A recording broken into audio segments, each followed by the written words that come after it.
When this baby hits 88 miles per hour, you're gonna see some serious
welcome to another edition of the Big Nerd Pub Quiz, coming to you live from the Harbourside Studios here in sunny Warren Point, County Down. Although it hasn't been a sunny one today, though. If you've looked out your window wherever you are in the country, or most of the country, it's been very, very, very wintry, and we've got lovely snowy scenes up and down the country.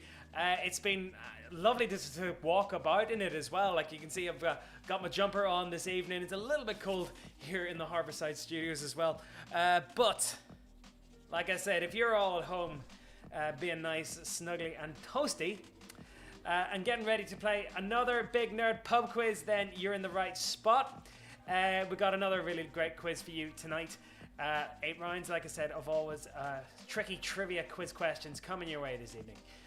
If you haven't played before, you're very welcome. This is how you play the Big Nerd Pub Quiz. Yes, I realised we had a couple of issues with the old answer sheet last week, but rest assured we got those cleared up. The answer sheet does indeed work. Have it up online at the moment. But yes, you can access the answer sheet via this QR code that you see on your screen. All you have to do is scan it with your phone and it will open. Or the link is found embedded in the YouTube description below. We're just, of course, are streaming on Facebook and YouTube as well.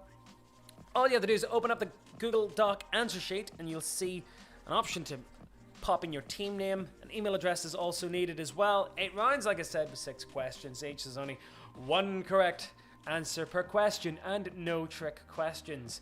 Answer the questions as I ask them, and you have an option of 4 answers unless otherwise stated in the multiple choice categories. Once the quiz is over, all you have to do is hit submit. You'll get your scores, stick about for the answers. I'll be posting the final standings at the very end and announcing the winners. What's the prize? Well, you know, bragging rights, I guess. Don't forget, Big Nerd Pub Quiz is on Harbourside Radio.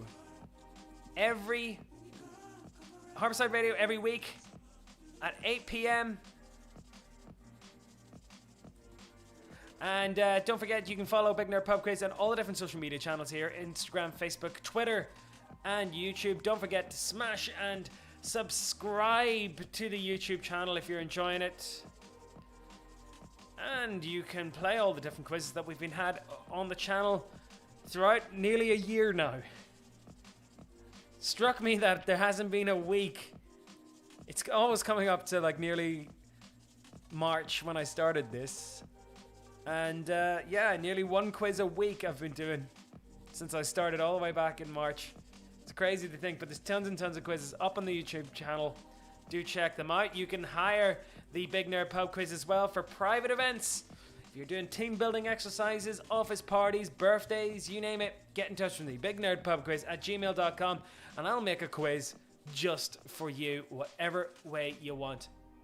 And like I said, Big Nerd Pub Quiz, totally free to play. However, you can support the work that goes into making the quiz by donating as little as £1 to the Patreon or PayPal. Massive thank you to all my supporters out there that have been supporting and funding the quiz over the last couple of months. Absolute pleasure. And like I said, same goes to our broadcasters here at Harbourside Radio as well. We're on a massive fundraising initiative over the next month. So yes, do throw your support on behind the Harbourside Patreon and Facebook pages. All you do is look them up. All the money goes towards our station and keeps the good work that we're doing here going for the next couple of months. And as soon as COVID lifts, we'll be able to provide some amazing cultural events here at the Harbourside Studios, which I'm really, really looking forward to. All right, guys, time now with me is 5 minutes past 8. Let's get kicked off with another edition of the Big Nerd Pub Quiz, wherever you are, and you know how this all goes at this stage. Here is first round. It's all general knowledge. Or should I say, current affairs, like we always do. Anyway, 6 questions, all about stuff that's been happening over the last couple of days and weeks in the news. Very, very straightforward. Turn down the music a wee bit so you won't be able to hear me. All right, let's get kicked off tonight. Guys, best of luck. Let's see how you get on with this. Here's our first question tonight. Let's see how you get on with this one. Here we go. Round 1, question 1, Big Nerd Pub Quiz, the 24th of January, 2021. Let's do it. So, yes, first question tonight. What was the name of the youth poet laureate who recited The Hill We Climb at the inauguration of Joe Biden, which happened this week? Considered to be one of the best parts of the inauguration itself. So round 1, question number 1. Looking for the name of the youth poet laureate who recited The Hill We Climb at the inauguration of Joe Biden this week. Youngest poet to ever recite at an inauguration event. That's your first question today. Let's fire on. Round 1, question 2. What's the name of the sea shanty that's gone viral?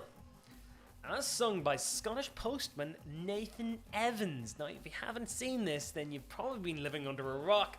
But sea shanties are all the rage now these days because of this one particular viral video. The postman in question has actually been signed by Polydor Records. That's how fast this whirlwind of a ride has been. But round 1, question 2. The name of that sea shanty that's gone viral, as sang by Scottish poet or Scottish postman Nathan Evans. Round 1, question 3. Next one up. Which private company sent a group of satellites into orbit from a rocket launched from under the wing of a 747 this week? That's your third question, round number 1. Yes, plenty of private companies jumping on the old bandwagon of getting stuff into space.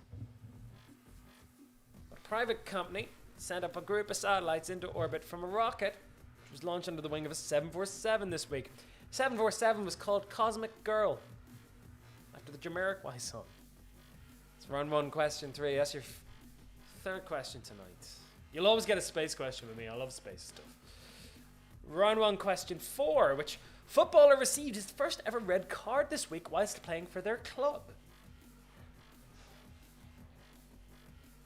It's round 1, question 4. Sarah McDonald, who hosts the sports program with me, she's pointed out that this isn't the first ever red card this player has ever received. They've received 1 or 2 for their country, but never actually for the club that they've played for, or in club competitions.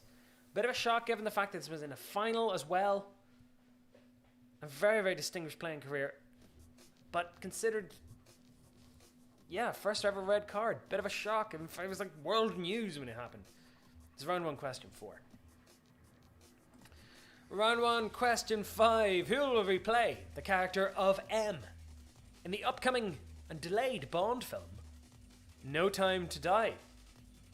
The film's been pushed all the way back from April 2020 to November 2020, and again to October or November, somewhere around then, 2021.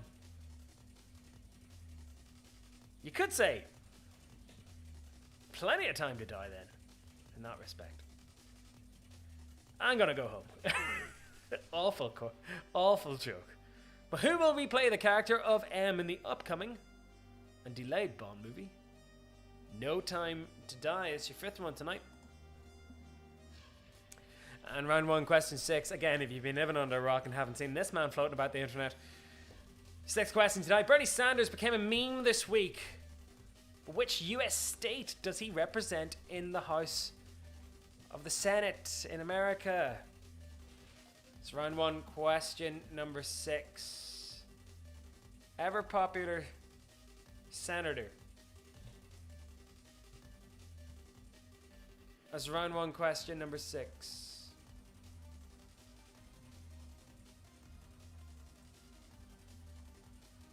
Round one, question 6. So that's the last one. So Bernie Sanders became a meme this week in all over the internet. But which US state does he represent as senator? Okay, guys, there's your roundup of round one questions. What's the name of the Youth Poet Laureate who recited The Hill We Climb at the inauguration of Joe Biden this week? 2. The name of the sea shanty that's gone viral, as sung by Scottish postman Nathan Evans. 3. Which private company sent a group of satellites into orbit from a rocket launched from under the wing of a 747? 4. Which footballer received his first ever red card this week whilst playing for their club? 5. Who will replay M in the upcoming delayed Bond movie No Time to Die? And finally, number 6. Bernie Sanders became a big meme this week. But which state does he represent? Which US state does Bernie Sanders represent? Give you a couple of seconds with those. Work those ones out. And we'll get back to the next questions. So round one, all up and done.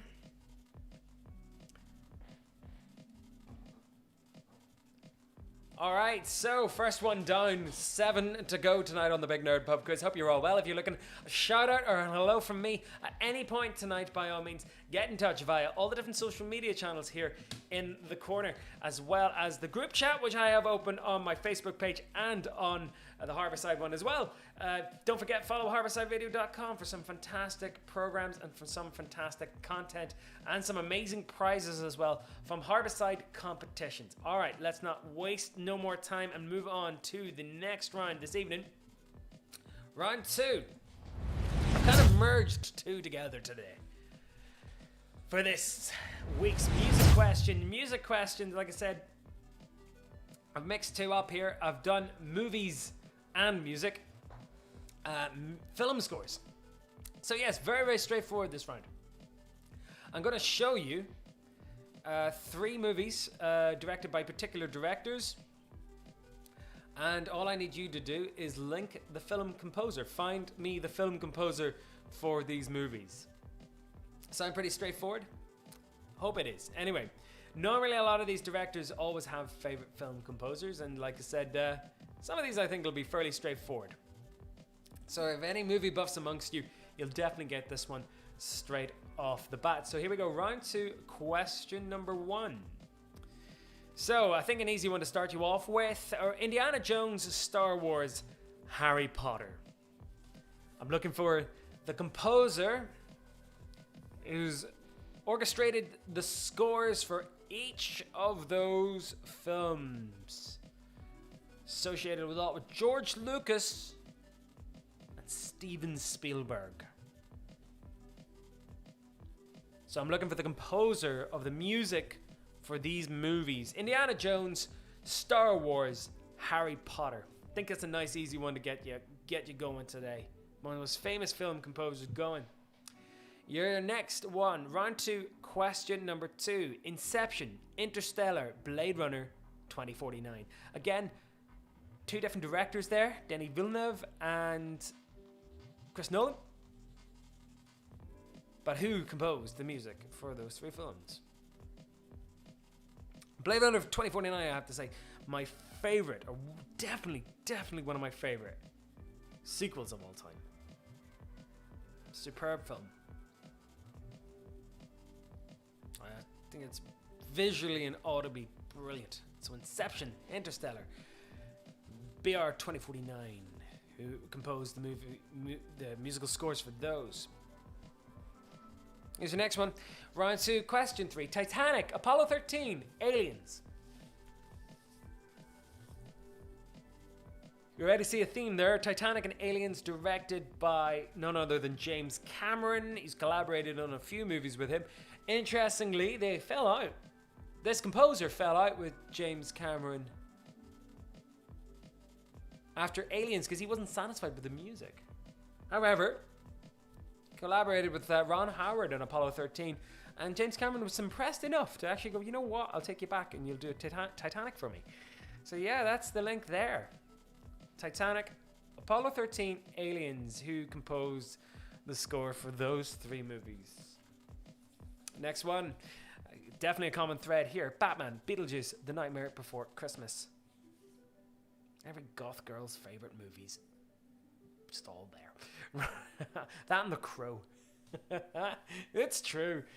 Round 2, question 4. Batman, Beetlejuice, The Nightmare Before Christmas.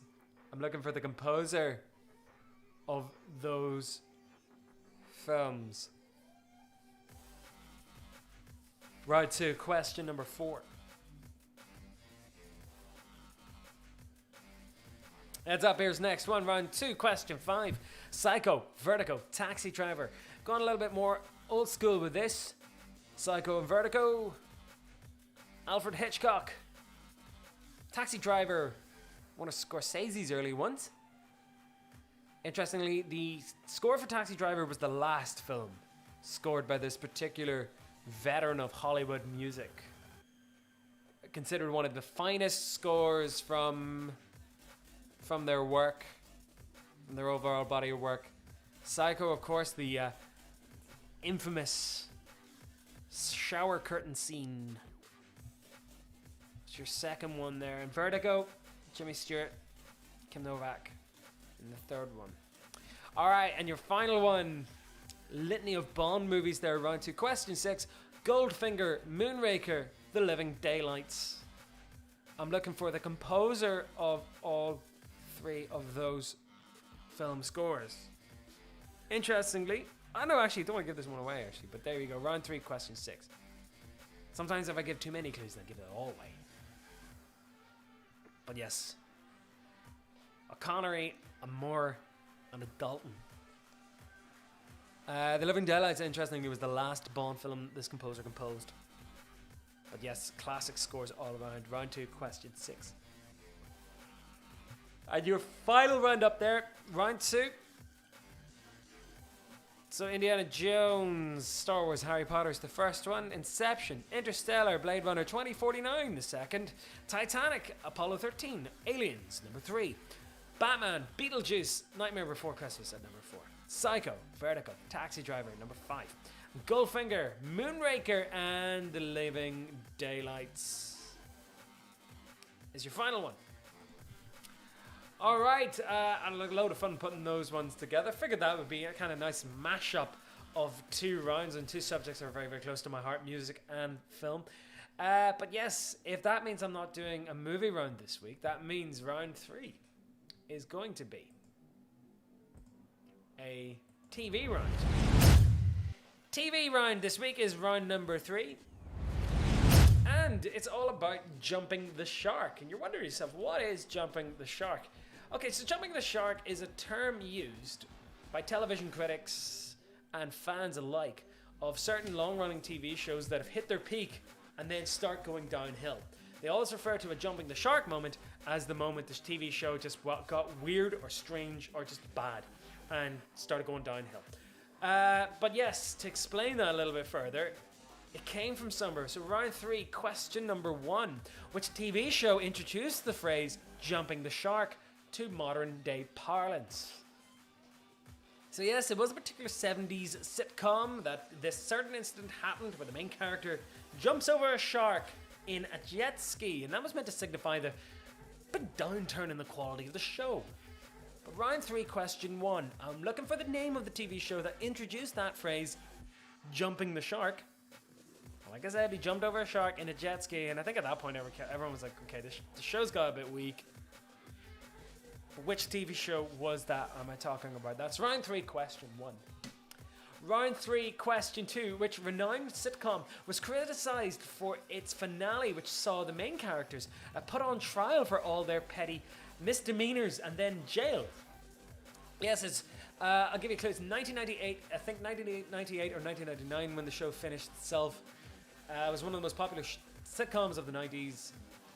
And bafflingly, just had a very, very terrible ending. Universally panned, even by fans and critics alike. But which renowned sitcom was criticized for its finale, which saw the main characters put on trial for all their misdemeanors and then jailed? Bizarre ending. They did get a bit of a do-over a couple of years later in another TV show, to give you a bit of a clue on that one. But I'm looking for the name of that particular one. That's round 3, question number 2. Here's your next one tonight. Round 3, question 3. Which TV sitcom introduced the new character called Cousin Oliver as a last-ditch effort to make it more popular? Spoiler alert, it didn't work at all. Bit of a backfire. Anytime a new character is introduced to kind of boost flagging ratings of a TV show, they call that character a Cousin Oliver. Or a Scrappy Doo. You know what I'm talking about there. That's round 3, question 3. So which TV sitcom introduced a main character, or a new character called Cousin Oliver as a last-ditch effort to make the show or the series more popular? That's round 3, question 3. Round 3, question 4. Which character in The Simpsons was revealed to have been living under an assumed identity for most of their adult life in a shark-jumping Season 9 episode? If I told you the name of the episode, would give it away. In fact, you can see the character there in the screen. Yeah, I've only just noticed this. Round 3, question 4. Yes, this episode is credited and noted by many fans and critics alike as when the series had started to decline. Others point to other seasons and other episodes, but some of those episodes were produced earlier or written earlier, but this is definitely seen as the beginning of the end. Round 3, question 4. I'm looking for the character in The Simpsons that revealed to be living under an assumed identity for most of their adult life in the shark-jumping Season 9 episode. Next one, round 3, question 5. Which TV drama reset itself in 1986 with Bobby Ewing coming out of the shower and revealing that the past season was all a dream? Now this is considered to be by many the most shark-jumpy moment ever because of this one moment. It's like you ripped off your entire fan base to say, you know what, last year everything that we've written, it just didn't happen. It was actually all a dream. I think there's very few ways you can get away with that these days. But which TV drama reset itself in 1986 with Bobby Ewing, the character, coming out of the shower and revealing that the past season was all a dream? Your final TV question tonight.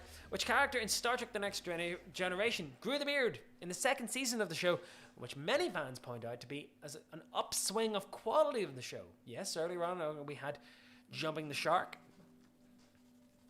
as a nod to a show getting bad. But then some shows actually start off bad, but then get good. And the term used for that is to grow the beard, and it's applied to Star Trek The Next Generation because one of the main characters grows a beard and the show started getting good. So that's round 3, question 6. But I'm looking for which character in Star Trek Next Gen who grew a beard in the second season, which many fans point out to be an upswing of quality in the show. Okay, there's your lineup there of round 3 questions, all about TV. So which TV show introduced the phrase jumping the shark to modern parlance? 2. Which renowned sitcom was criticised in the finale when the main characters were put on trial and then all jailed for their petty misdemeanors? 3. Which TV sitcom introduced a new character called Cousin Oliver in a last-ditch effort to make it more popular? 4. Which character in The Simpsons was revealed to have been living under an assumed identity for most of their adult life in the shark-jumping Season 9 episode? 5. Which drama reset itself in 1986 with Bobby Ewing coming out of the shower and revealing that the past season was all a dream? And 6. Which character in Star Trek Next Gen grew the beard? Many fans pointing out to be an upswing of quality in the series. That's all your TV questions this week. A couple of seconds on that and then we're going to move on. Okay, we're nearly reaching the halfway point of the quiz this week. So, round 4. Like I said, I've very much stuck to a formula, if you haven't noticed already. Round 1's always general knowledge. Round 2 is always going to be music. 3 is either going to be movies or TV. And round 4 is always going to be something about history and politics. And on this week's History and Politics, we're doing all about civil rights. So yes, the history of civil rights is very, very important to all of us. And here's some questions all about various civil rights figures and movements throughout history. Thought it was very kind of appropriate in light of Martin Luther King Day in America a couple of days ago. Anyway, so here we go. Round 4, question number 1. In which US city in Alabama did the famous bus boycott take place following Rosa Parks' refusal to move? Yes, the African American population of the South, and it was subject to heavy levels of segregation due to Jim Crow laws. And enough was enough. And one night, this lady Rosa Parks just said, no, forget it. I'm not moving back. It sparked a boycott, sparked a civil rights movement, sparked the end of segregation. Round 4, question 1. Which US city in Alabama did the famous bus boycott take place following Rosa Parks' refusal to move? It's round 4, question 1. Round 4, question 2. Which figure of the suffragette movement threw herself in front of the King's horse in 1913? Interestingly, this particular figure actually studied at Oxford University, but was not awarded a degree due to the fact that they didn't award degrees to women back then. Prominent figure in the social justice movement, the right for women to vote in the UK.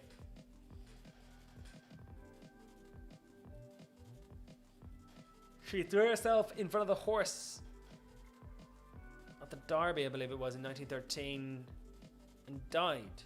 Whether it was a suicide attempt, whether it was definitely, like I said, definitely a publicity stunt, but it was captured on film, rather shockingly, back then in 1913.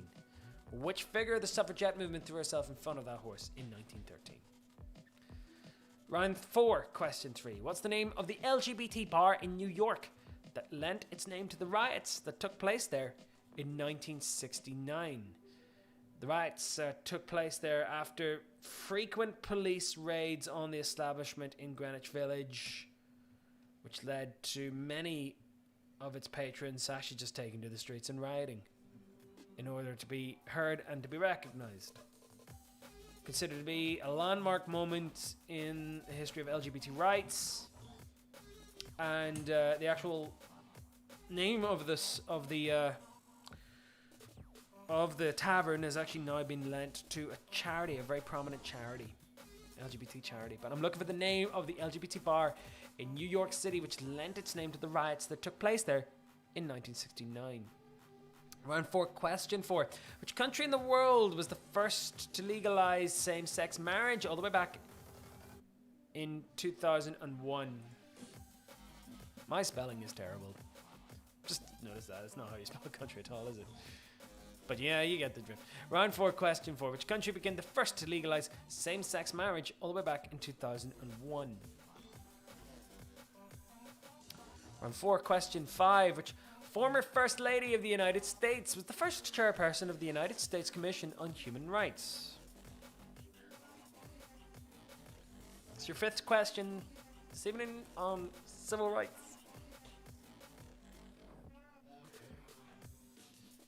And finally, round 4, question 6. Who was the first female black MP in the United Kingdom? It's round 4, question 6. Still an MP to this day. Give you a clue, represents Hackney in Parliament. Quite a prominent figure. Round 4, question 6. I'm looking for the name of the first female black MP in the UK. It's round 4, question number 6. there's your roundup there. History questions, history and politics questions, all about civil rights. So, which city in U.S. in Alabama did the famous bus boycott take place following Rosa Parks' refusal to move? 2. Which figure of the suffragette movement threw herself in front of the King's horse in 1913? 3. What was the name of the LGBT bar in New York City which lent its name to the riots which took place there in 1969? Later became a charity name. 4. Which country became the first to legalize same-sex marriage in 2001? 5. Which former First Lady of the US was the first chairperson of the United Nations Commission on Human Rights? And finally, number 6. Who was the first British black MP? Female MP, sorry. It's your final history and politics round here this evening.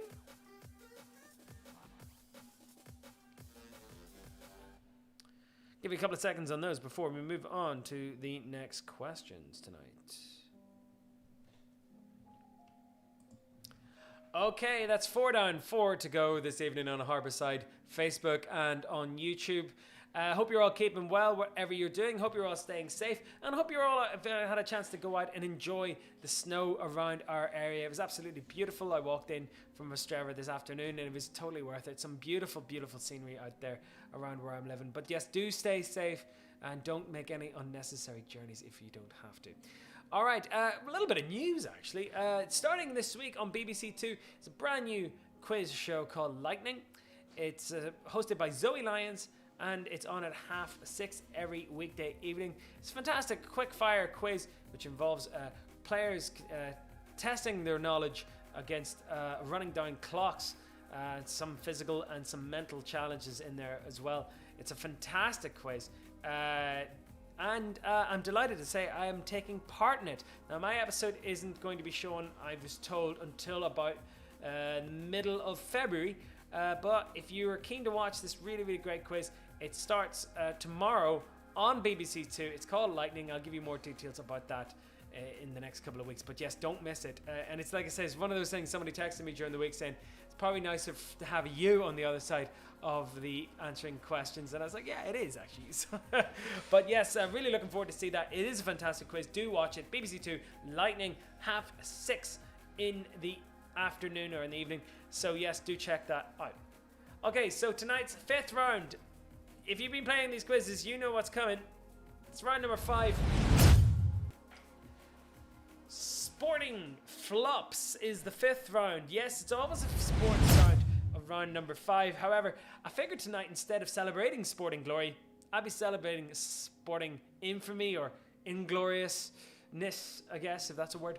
But yes, 6 questions all about his famous historical sporting flops. Let's see how many you remember here tonight.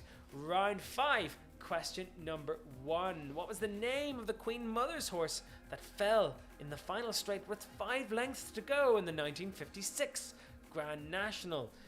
Yes, the name of this horse has become synonymous with pulling a such and such, meaning that, you were there, you nearly done it, and then suddenly just balls it all up at the very end. And yeah, that's what happened. The horse was just on this way to win and just kind of belly flopped. It wasn't even jumping a fence, just decided to go. It's round 5, question number 1. So I'm looking for the name of that particular horse that fell on the final straight with 5 lengths to go, the 1956 Grand National. To feel sorry for those punters that put a fair bit of money on that thinking it was going to come across the line, but there we go. Round 5, question 2. Which England footballer missed the penalty against Germany in the shootout of the finals of Euro 96? It's actually gone on to kind of redeem themselves in many ways, but yes. Round 5, question 2. Famous game against the Germans in the year that football should have came home. One of the players did miss a massive opportunity to score at one point in the game, back and forth, but which England footballer missed the penalty against Germany in the shootout of the semi-finals of Euro 96 at Wembley Stadium all the way back then?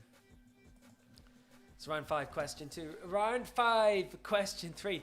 Which country did the USA women's soccer team inflict a 13-0 defeat on in the 2019 FIFA World Cup? Funny enough, I actually was watching this game at home. I flicked it on, and a think at that point when I turned the match on, it was about 6-0 or 7-0.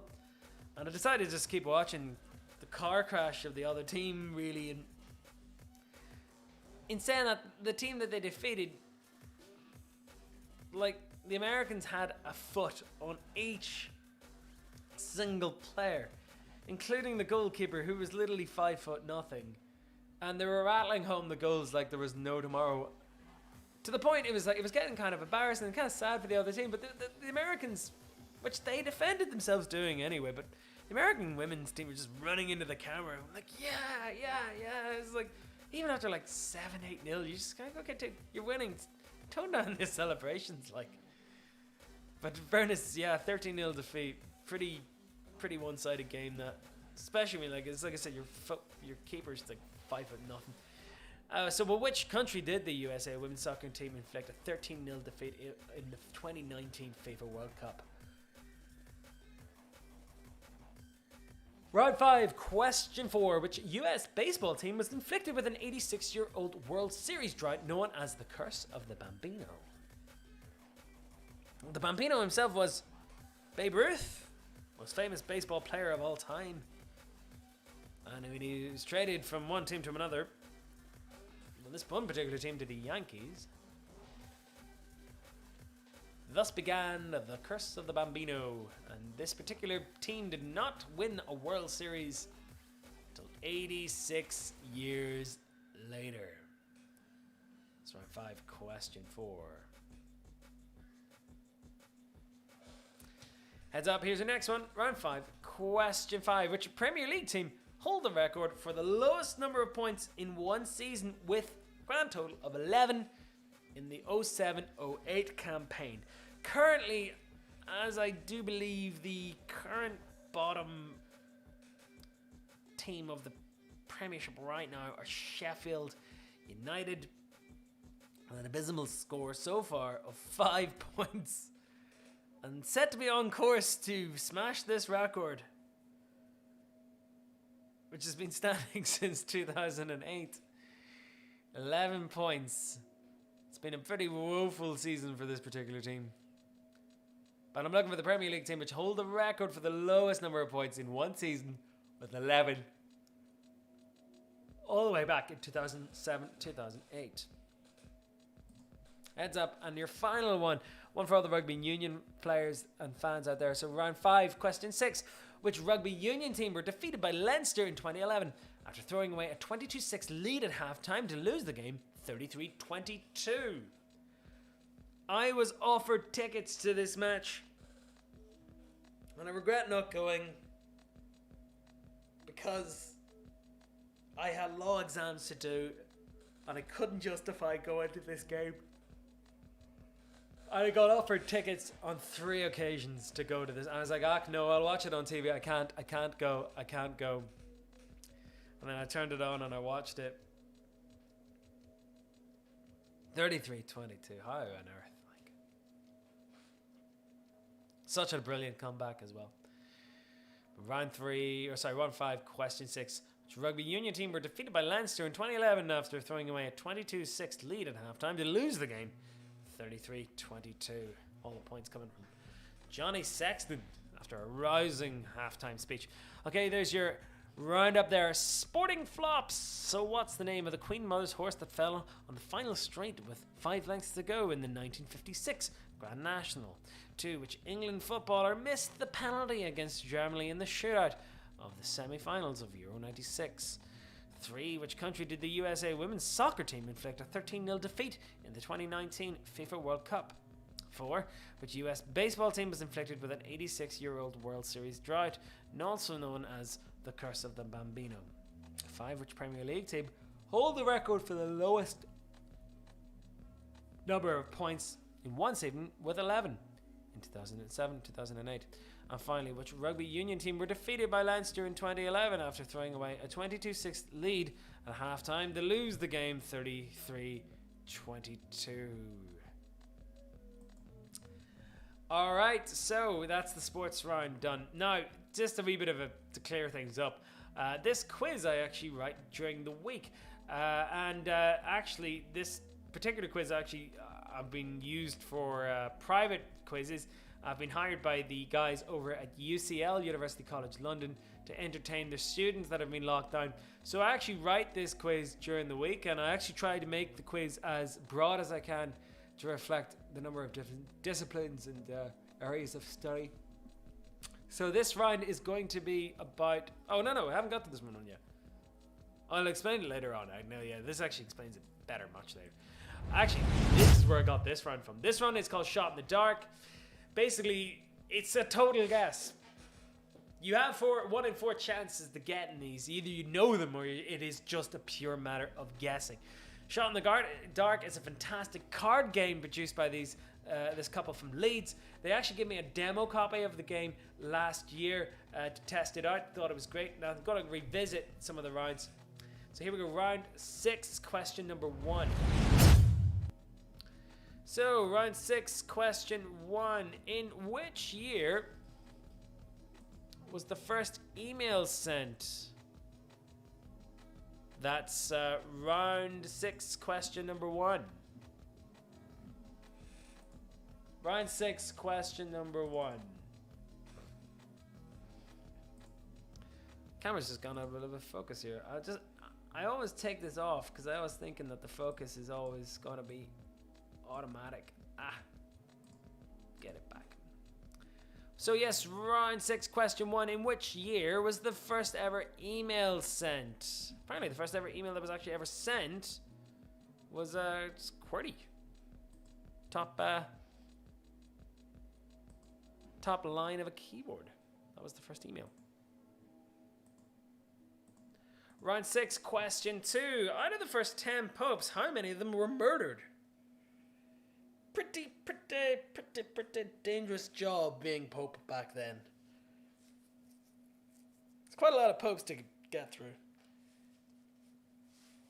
But that's round 6, question 2. Out of the first 10 popes, how many of them lost their lives? Murdered. Pretty grisly question there. Round 6, question 2. Round 6, question 3. Which country is the largest producer of wine? Now this may seem quite obvious. Then again, it might not be. It's one of those ones, you know. But which country is the largest producer of wine? Again, heads up. This is coming from this book or this card game, so I'm going with their answers. You have a problem with it? Take it up with them. So which country is the largest producer of wine? Round 6, question 4. According to a survey, which UK accent was considered the least attractive? I would agree with this survey to a certain degree. Then it's all about objectives, isn't it? There's certain accents that you will hear from call centers or from adverts, which sound more trustworthy or more happy. But according to a survey, which UK accent is considered the least attractive? Round 6, question 5. What's the record for the most aces scored by a single player at a match in Wimbledon? That's round 6, question 5. I remember this game happened. I was coming home and listening on the radio, and I remember them talking about it. It happened in 2010. Round 6, question 5. And finally, round 6, question 6. How many sailors are there in the Mongolian Navy? Yes, Mongolia have a navy, even though they're a completely landlocked country by the Gobi Desert. But round 6, question 6.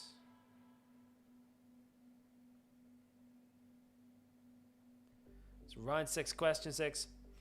How many sailors are there in the Mongolian Navy?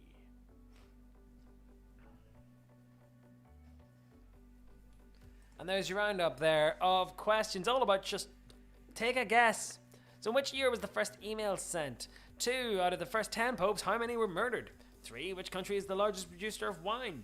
4, according to a survey, which UK accent was considered the least attractive? 5, what is the record for the most amount of aces scored by a single player at a match in Wimbledon? And finally, 6, how many sailors are there in the Mongolian Navy? Yes, hard to believe that there actually is a Mongolian Navy, but yes, turns out there is one, and they have some sailors.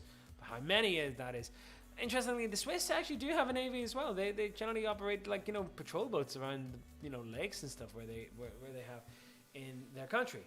But anyway, like I said earlier on, the quiz, like I said, I actually write this quiz midweek for the students of UCL who are currently locked down. And like I said, I try to make it as varied as I can for the various disciplines that there are in the colleges. So this one I've bowed to some pressure, and any medical students out there with any medical knowledge might get these as well.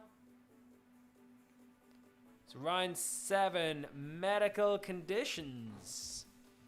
Any doctors out there or nurses or any kind of practitioners will probably get these straight up. So here we go, 6 questions all about medical conditions and medical treatments.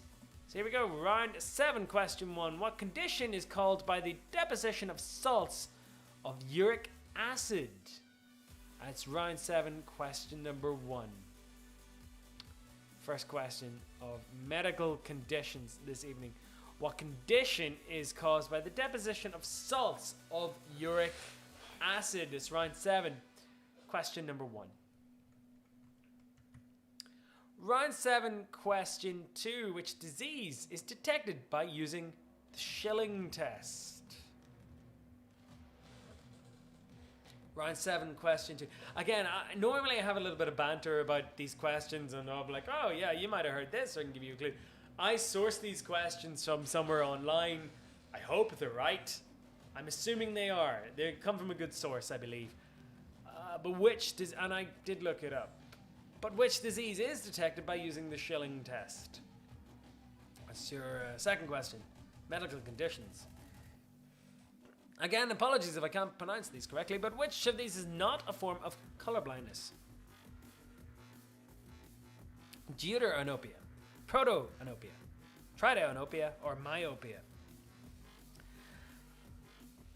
Guys, we have a bit of bad news for you. If you can't see those numbers in the circles, then you might be color blind.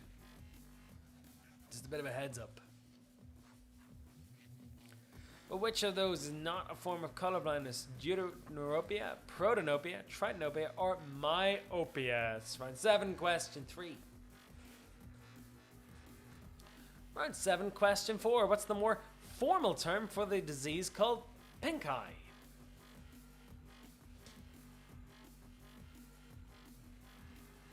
Round 7, question 4. What's the more formal term of the disease known as pink eye?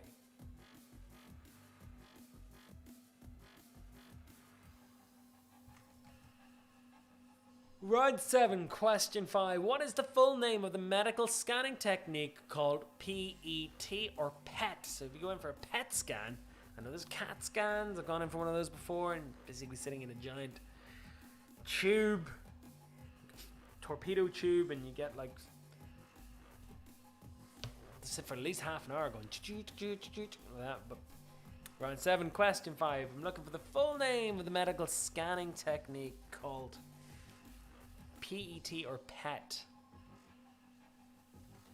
And your final question, which disease was declared eradicated by the World Health Organization in May of 1980? It's round 7, question number 6.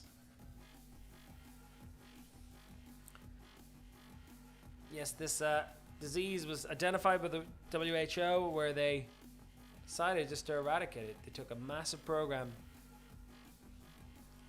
of getting rid and vaccinating across the world. 27 questions 6. And finally, there's your roundup there. Round 7, question 1. What condition is caused by the deposition of salts of uric acid? 2. Which disease is detected using the Schilling test? 3. Which of these is not a form of color blindness? Deuteranopia, protanopia, tritanopia, or myopia? 4. What's the more formal term for the disease called pink eye? 5. What is the full name of the medical scanning technique called PET or PET. And finally, number 6, which disease was declared eradicated by the WHO in May 1990. I'll give you a couple of seconds to work those out before we move on to the other one. Okay, so we've reached our very final round. I actually haven't managed to get a chance to look at my phone yet to see if there's anyone messaged in. But happy days. Thank you so much, guys, for joining me this evening on tonight's Big Nerd Pub Quiz. It's always been a pleasure. Just a big heads up, if you are playing, just be in mind to hit submit at the very end and you get your scores, but do stick about to find out your answers at today's quiz. Anyway, here we go. Here comes round 8 of tonight's quiz. And it's old celebrities. Very, very straightforward one. And this is one of these quiz questions that you have to put everything in order. Tonight I'm going to be showing you 6 pictures of some very old, well-known celebrities. All you have to do is put them in order in terms of age. So here we go. Round number 8.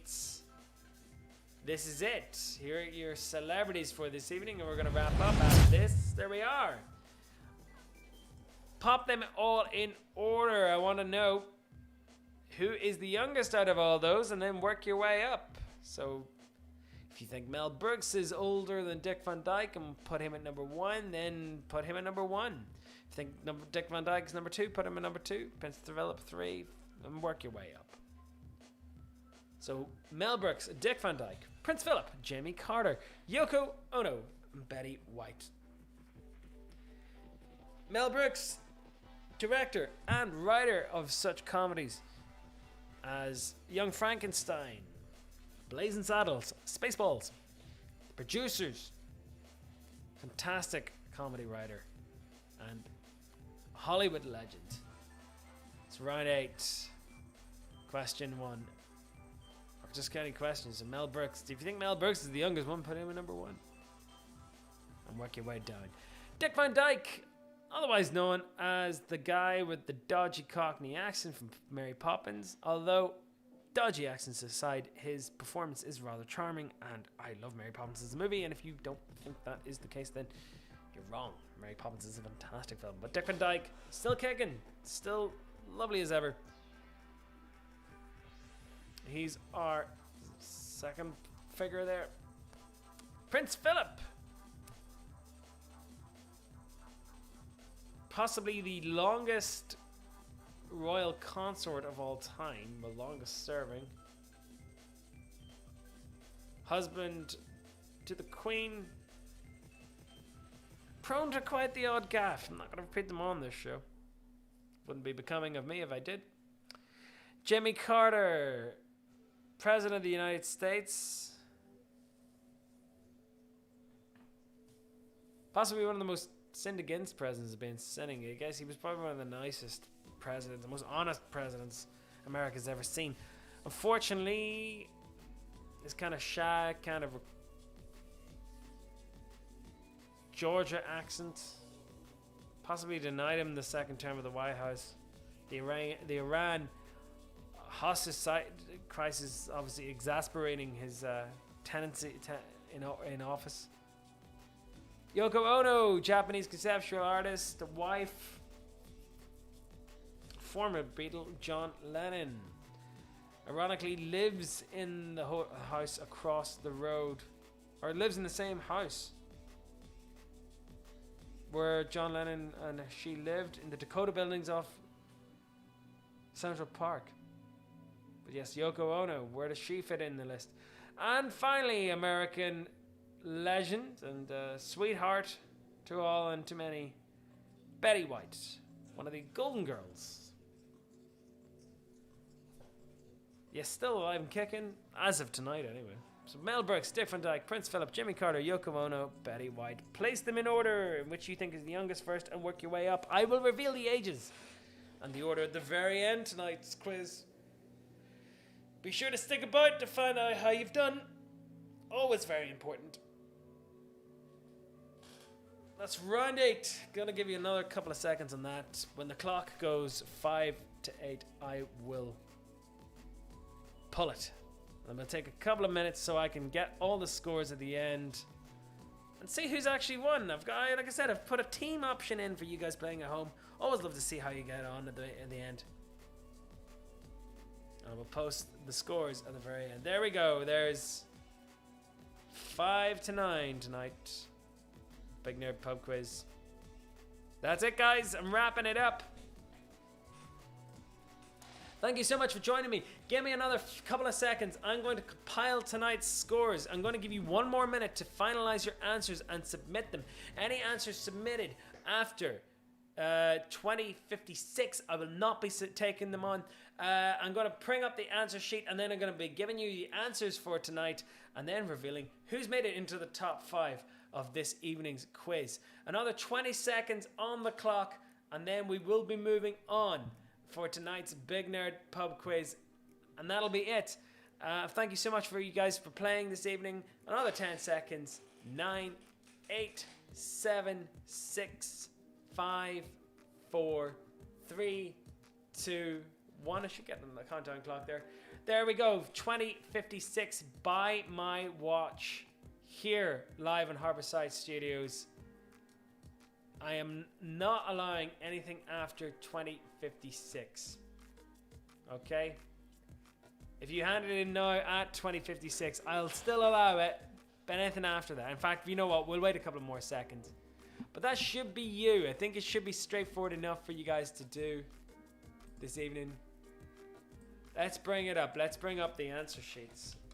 Let's see how you've all done. And you know what's interesting? I can see how well people have answered various questions. It's always fascinating to see how which ones I've written have become total curveballs. Always find it fascinating.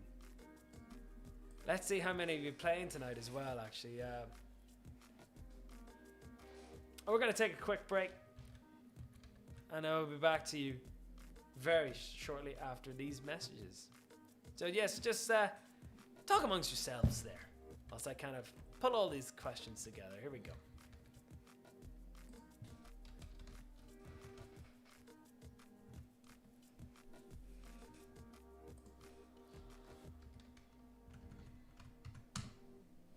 Shouldn't take too long. I'm just going to try to pull all the questions. Sometimes it takes a wee while to load the answer sheet given the speed of the internet. If my internet's been quite slow here at the studio, if I can't get it, then I'm just going to move on. I will get back to you about who's done well or not tonight, but it is sometimes it is hard to get the right ones. I'm gonna see if I can log into my into the Google Drive, see how well that works. If I can't get in, I can't get in. It's one of those things. It happens from time to time. Let's see if I can get into the old drive here. We'll get the questions. I hope you're all keeping well. Hope you've all been enjoying the snow. Oh, there it is. I'll find it. I hope you're all keeping well. I hope you're all enjoying yourselves, and I hope you're all staying safe. Oh, big turnout tonight. Nearly 50 people. Back in the day, it used to be nearly about 1,000 odd people, but you know. Well, we could get back to those days soon enough, I guess. Oh, really great to see lots of you playing tonight.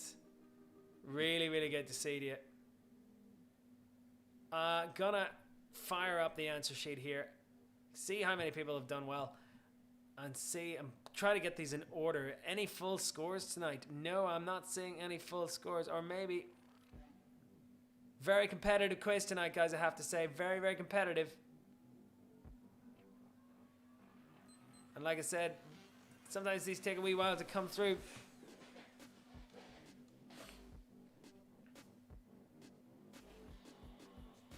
Like I said, the answer sheet's still loading, it says here. Still loading.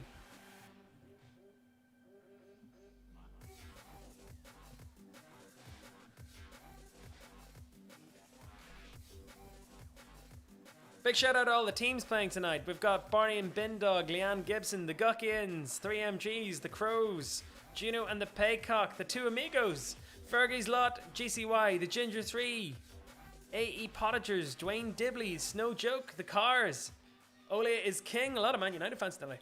Young Alders, Surrey Slackers, Rich Nan, Cat, Edinburgh Brutes, Claire in the Community, the MAC, the Big, the Bad, and the who? I can't see that.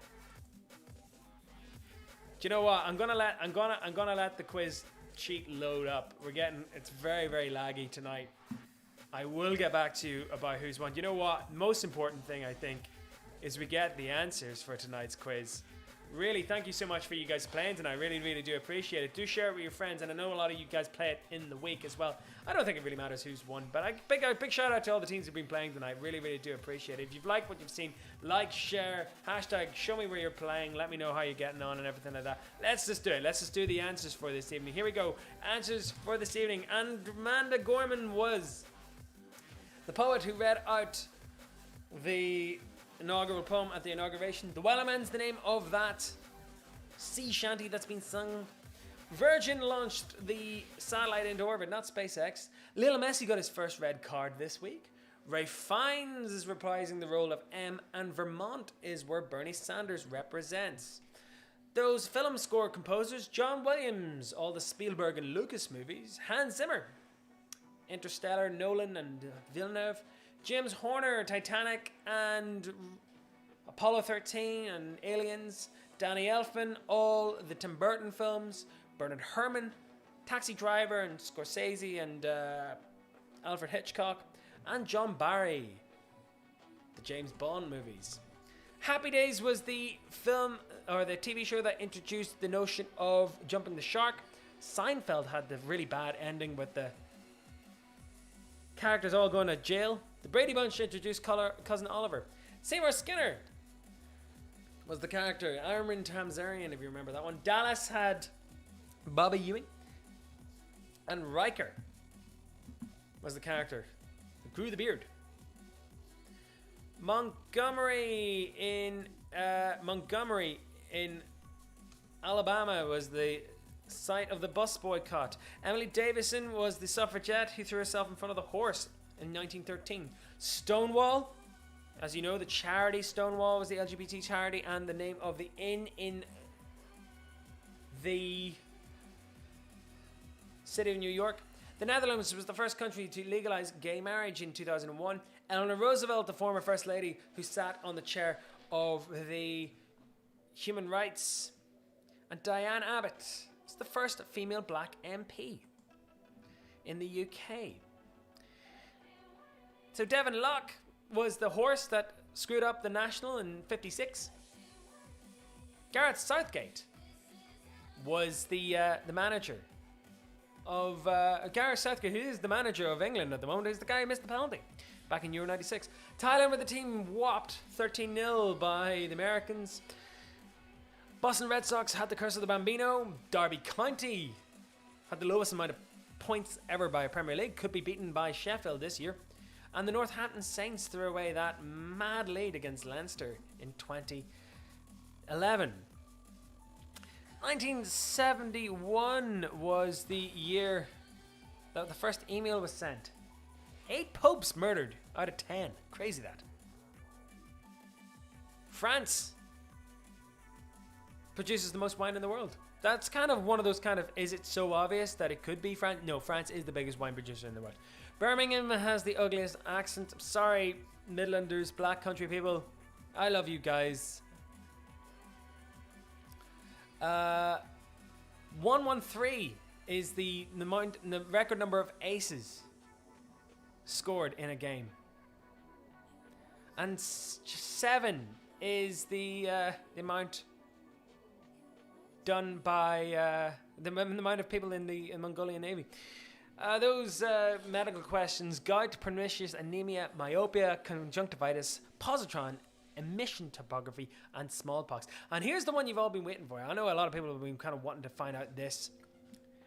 So Yoko Ono is the youngest out of those, 88. Mel Brooks is 95 currently. Dick Van Dyke, 96. Jimmy Carter, 97. Betty White turned 99 this week. And the Duke of Bedford also 99, but will turn 100 this year. And okay, I can't bring the scores up, but I will read out the top teams this evening.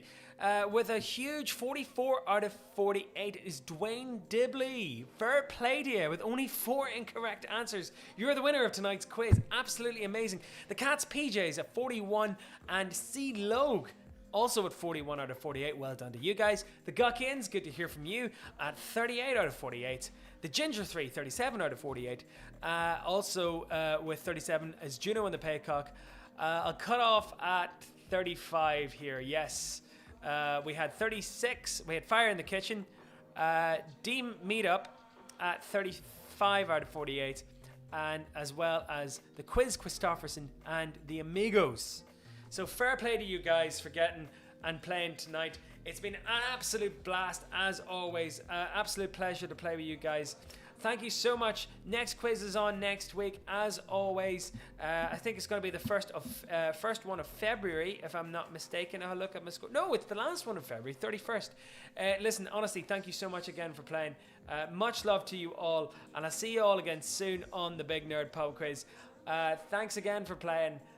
Like as all remains for me to say is take care, stay safe for whatever you're at, and I'll see you all again soon. Take care, good night.